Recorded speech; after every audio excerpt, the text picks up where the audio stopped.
Welcome to Luca is a Billionaire, where the only thing I invest in is your answers. In this video, I will show how to make pesto hummus. First, let's gather our key ingredients.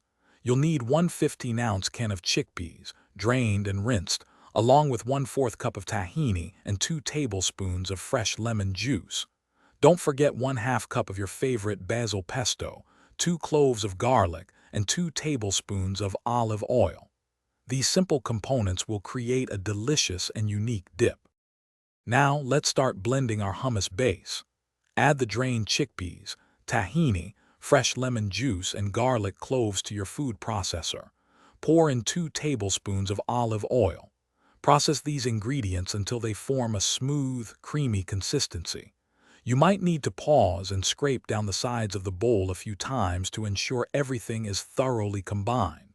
This step creates the perfect foundation. Next, it's time to infuse our hummus with that wonderful pesto flavor. Carefully spoon 1/2 cup of your prepared basil pesto into the food processor with the hummus base.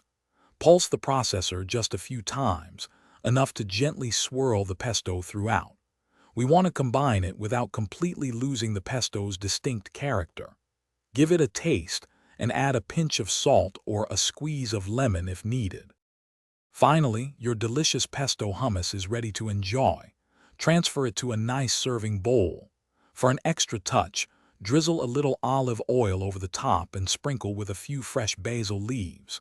It's perfect with warm pita bread, crisp vegetable sticks, or your favorite crackers.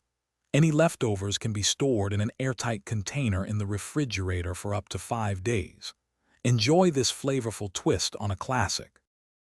Thanks for watching and please subscribe. It's the best investment you'll ever make.